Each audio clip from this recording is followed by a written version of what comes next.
여러분 반갑습니다. 정무서 목사입니다. 잘 지내고 계신지요?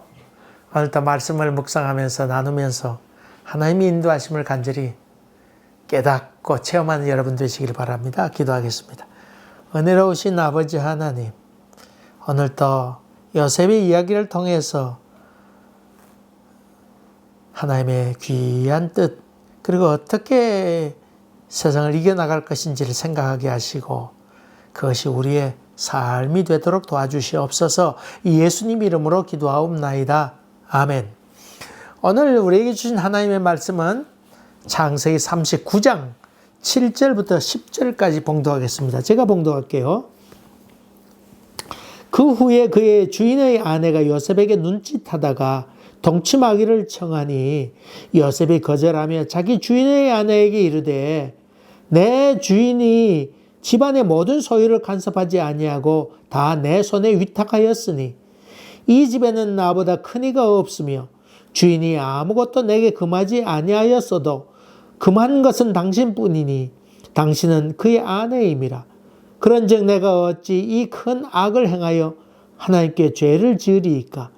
여인이 날마다 요셉에게 청하였으나 요셉이 듣지 아니하여 동침하지 아니할 뿐더러 함께 있지도 아니하니라. 아멘. 아멘. 요셉이 그 가정 총무가 됐다고 했는데 원어로 봐서는 청지기가 되었다. 그러면 아마 청지기 중에는 으뜸된 청지기가 된 것 같습니다. 하나님이 요셉을 위하여 그 집에 복을 내리셨다. 그래서 밭에 나는 모든 것까지도 하나님께서 복을 주셔서 모든 것에 하나님의 복이 임하게 되었다. 신명기에 있는 말씀처럼 들어와도 복을 받고 나가도 복 받고 떡반죽 그릇에도 복을 받겠다. 그런 말씀이 나와요. 참 재미난 표현인데 하나님께서 복을 주실 때는 그렇게 모든 소유에 하나님의 복이 미치게 된다. 그런 말이지요. 주인은 요셉의 손에 모든 걸 다 위탁합니다. 그리고 먹는 음식 외에는 간섭하지 아니하였다. 근데 참 이해할 수 없는 것이 있어요. 왜 먹는 음식은 함부로 하지 않았을까요? 함부로 맡기지 않았을까요? 야, 그냥 내 주는 대로 먹겠다. 그랬으면 될 텐데, 그렇지 않잖아요. 이건 제 추측이에요. 이건 어디 암만 제가 이해는 잘 못하겠고, 제 추측에는 아마도 음식할 때에 어떤 종교적인 의식이 있지 않았을까 싶어요. 다시 말하면 이 요셉은 여호와의 신앙을 믿는 사람인데 굳이 여호와의 신앙을 믿는 사람에게 음식을 맡기면 부정탄다 이런 생각을 가졌는지도 모르겠어요. 제 생각이에요. 그래서 다른 종교인이 만든 음식은 부정타니까 그것만큼은 내가 하겠다. 어떤 종교적인 결례 때문에 그렇게 하지 않았게. 옛날엔 그런 일이 많이 있잖아요. 또 예수 믿는 사람도 밥 한 다음에 밥 그냥 퍼도 될 건데 그건 또 십자가를 딱 긋곤 한다. 그런 사람도 있는데 그런 사람들은 또 제사했던 음식은 먹지 않는 경우도 있잖아요. 옛날 신약에도 나옵니다만은 그렇게 되지 않았을까? 이건 제 추측인데 그 외에는 잘 생각하지 나타나지 않아요. 어쨌든 간에 그렇게 되는데 근데 이 성경에 보면 덧붙여서 한 가지 더 얘기를 하고 있어요. 뭐냐면 음식 외에는 간섭하지 아니하였더라. 요셉은 용모가 빼어나고 아름다웠더라. 아름다웠다. 옛날 성경에는 아담했더라. 그렇게 얘기합니다만은 어쨌든 용모가 빼어나고 아름다웠습니다. 엄마도 그랬고 아버지도 잘생긴 모이죠. 그러니까 자식도 그렇게 잘생긴 사람 나오겠죠. 다른 인물이 나오겠어요. 여러분 이태리 사람들 잘생겼잖아요. 완전 내 생각에 이태리 사람들 잘생겼어요. 왜 그럴까? 저는 무슨 생각을 하냐면 옛날 로마 시대에요. 아이, 세상을 다 정복해 가면서 세상에 이쁘단 여자는 다 데려왔을 거 아니에요. 아, 그러니까 그 이태리 여자들 얼마나 이뻐요. 아유, 제가 참 좋아하는 배우 가운데, 여자 배우 가운데 한 사람이 제가 좋아하는 소피아 로렌이에요. 아주 그래머스 하고, 미스 이태리 출신이에요. 뭐, 그 사람도 그렇지만, 남자를 잘생겼어요. 사실 이태리 사람들은 덩치가 크건 그렇지 않아요. 여러분 잘 아는 저먼, 독일 사람들이 키가 장대하고, 노르웨이 사람들이, 바이킹족, 이쪽 사람들이 키가 장대하고 키가 크죠. 보통 평균 키가, 여자 키가 180 정도가, 179인가, 뭐 이렇게 78인가, 뭐 이 정도 되죠. 저만하면, 저보다 저 정도 됩니다. 여자들이. 힘이 장사입니다. 근데 남쪽 사람, 로마 사람들은 그렇지 않은데, 뭐 어쨌든 간에 이쁘고 잘생긴 사람이 많습니다. 아마 많은 사람을 다, 이쁜 사람을 데려와서 지금에 이르렀으니까 아마 그렇게 다 생각되는데, 그 이스라엘하고 이집트하고 이렇게 여행해 보면요. 이집트 사람은 주로 여자들 다 둥둥합니다. 근데 이집트 여자들은 확실히 이쁩니다. 물론 뭐 서구 영향을 받아서 날씬하고 날씬하죠. 뭐 날씬해요. 대부분 다 그래요.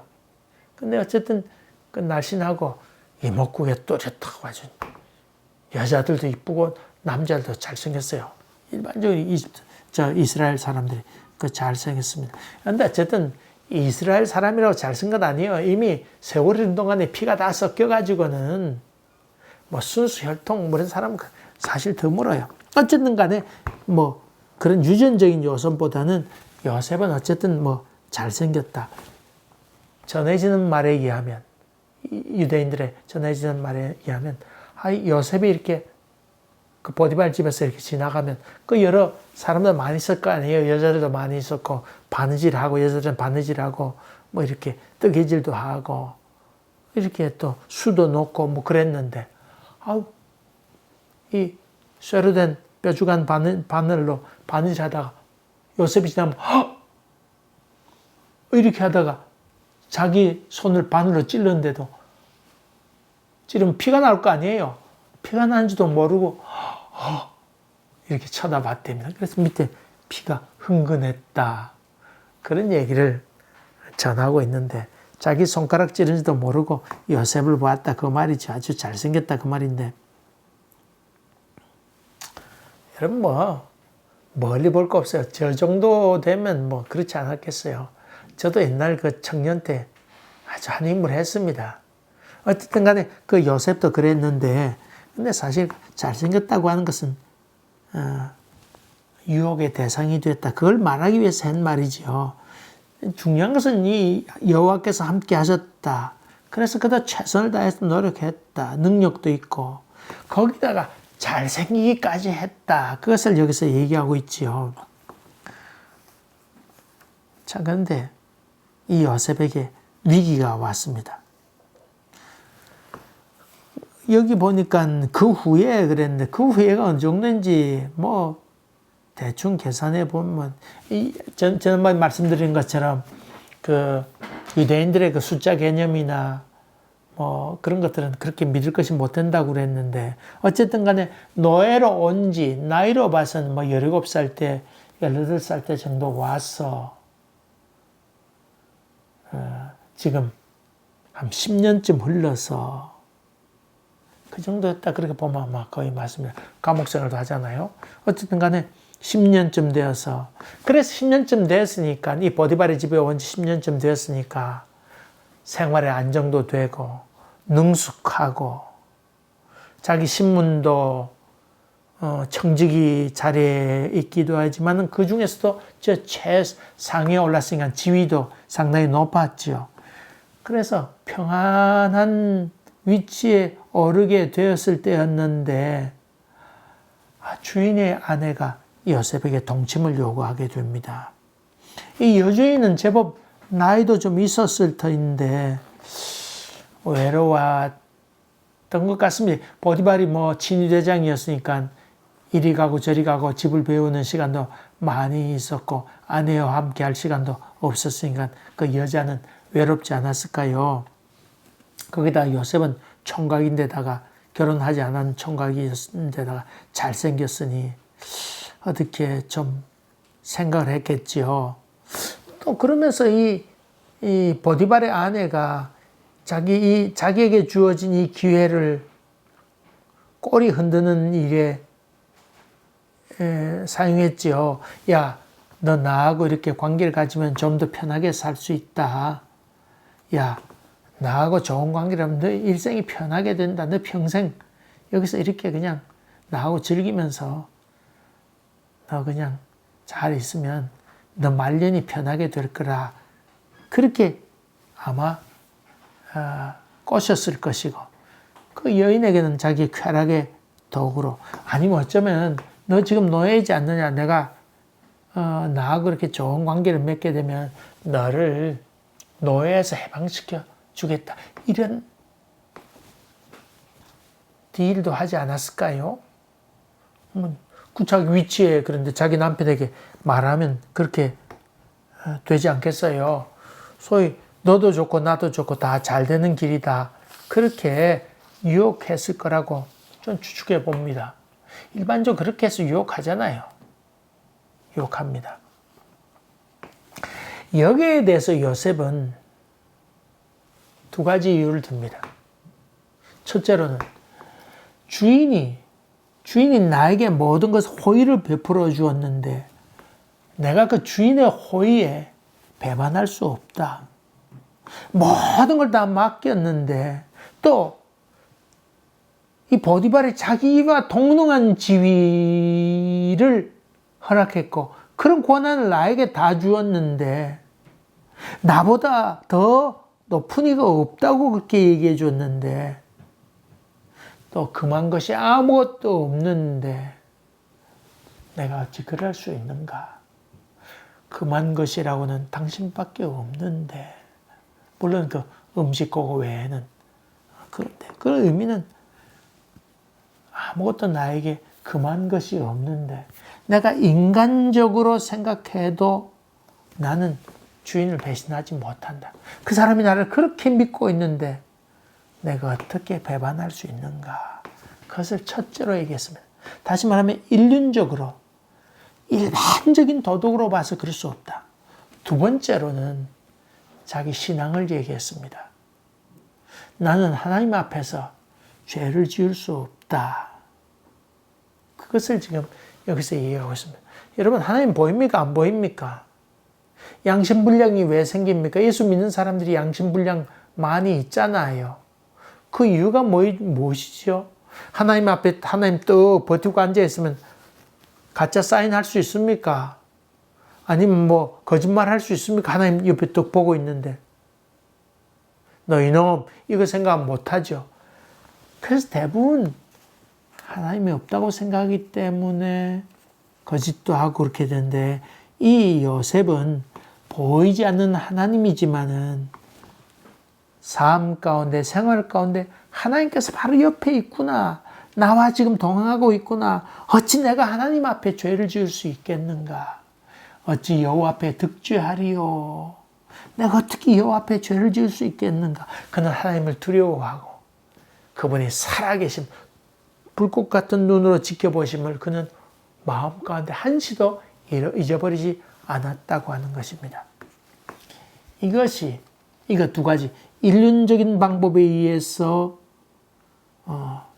그럴 수 없다고 하는 것. 인간적으로 내가 보디발을 배신할 수 없다.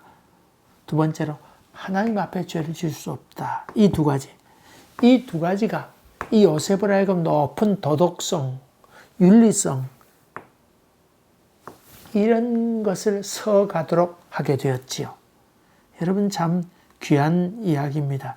칼라일이 그런 얘기했습니다. 선진국이 되려면 국민적인 도덕성이 있어야 된다. 높은 도덕성이 있어야 된다. 그런 얘기를 했습니다. 옳습니다. 이런저런 사건이 발생했을 때에 건전한 도덕성이 있을 때 사회가 바로 가게 되는 것 아닙니까? 그렇게 되지 않는데 부패한 사회라 그렇게 볼 수 있습니다.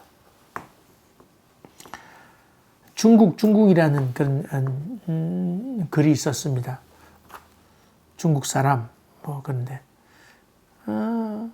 이 중국 사람들이 앞으로 어떻게 될 건가? 앞으로의 장래 중국의 미래가 무엇인가? 희망이 있는가? 그런 글을 썼습니다. 그러면서 제가 조금 덧붙여서 얘기한다 그러면 중국이 옛날 유교 사상도 있었고 또 무엇보다도 불교 문화가 그쪽을 통해서 이렇게 오지 않았어요. 우리 한국까지 오게 됐는데 옛날에 불교나 유교 이런 전통이 있어서 도덕과 윤리가 있었는데 이 세상이 바뀌면서 그 문화혁명도 일어나고 공산주의 사상도 일어나게 되고 뭐 그동안 그 중국의 왕조를 보게 되면 그런 도덕성이 참 없다 하는 것을 많이 느끼게 돼요. 여러분 그 중국의 역사 이렇게 보게 되면 독살을 하고 반란을 일으키고 이 나라가 이 나라를 치고 이 나라를 치고 그런 일들이 많이 있잖아요. 거기에 비해서요. 중국의 역사를 보게 되면 왕조가 오래간 왕조가 얼마 되지 않습니다. 몇십 년 지났다가 또 뒤바뀌고 얼마 또 바뀌고 한국은 뭐 조선 왕조, 고려 왕조 그러면서 왕조 몇 개 안 되잖아요. 그런 점에서는 한국은요 아주 백성들도 참 착하다고 볼 수 있겠고 그런 어떤 도덕성이 상당히 깊다고 나는 봅니다. 물론 훔쳐간 사람도 있고 뭐 인신매매한 사람도 있지만 극히 소수라고 난 생각합니다. 옛날에는 울타리에 치도 않고도 살았잖아요. 그런 점 보면 한국 사람들이 상당히 그런 면에서는 도덕성도 좀 많이 있다 그렇게 봅니다. 그러면서 그 중국의 얘기를 하는데 제가 느끼기로는요. 그런 그 도덕의 개념이 지금은 다 허물어졌습니다. 특별히 여러분 이 사회주의, 공산주의 혁명하는 사람 모든 것이 유물론적이잖아요. 유실론적이지 않고 하나님이 없다. 물질이 세상을 지배한다. 이런 생각을 갖고 있는데 모든 권력을 쟁취해야 되잖아요. 권력 쟁취가 저들의 목적인데 권력을 쟁취해야 돼. 권력은 어디서나 총에서 나온다 생각합니다. 총에서 나온다고 하면 무력으로 차지하면 된다고 하는 생각이지요. 그러니까 사람 죽이는 것에 대해서는 아무렇지도 않게 생각합니다. 여러분 뭐 코비드로 인해서 뭐 이렇게 중국 이렇게 관리하는 거 봤죠.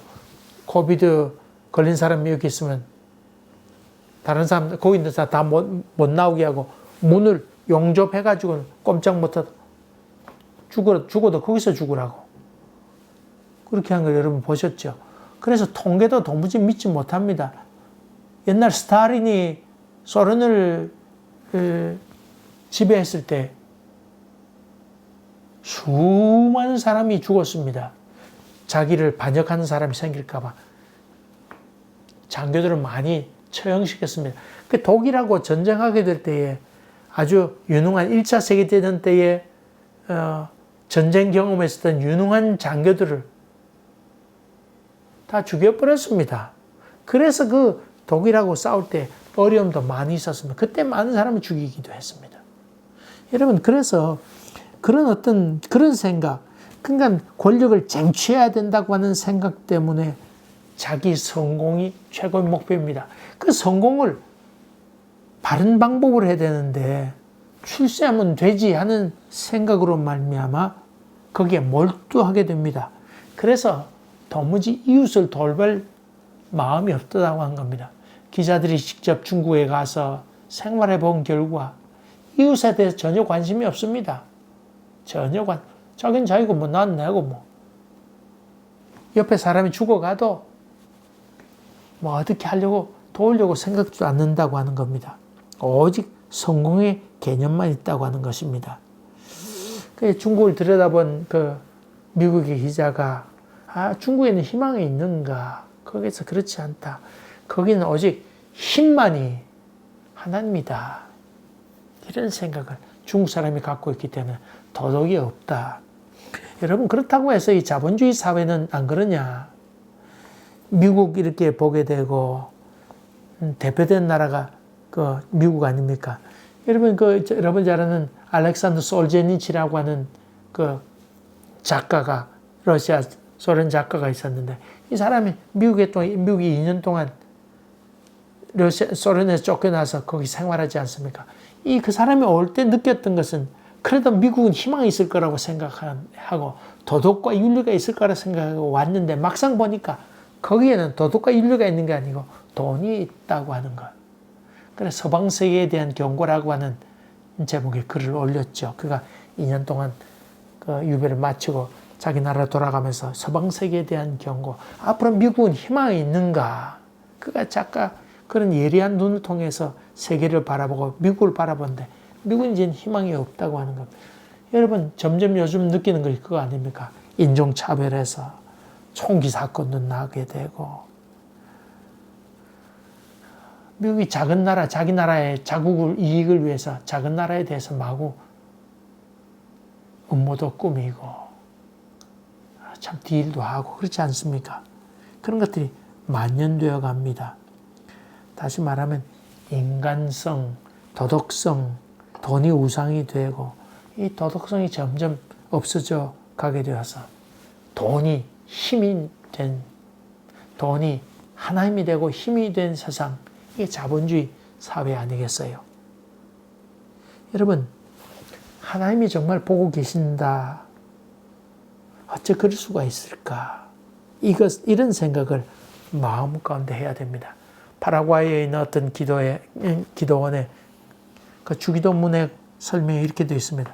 하늘에 계신 우리 아버지여 라고 부르지 마라.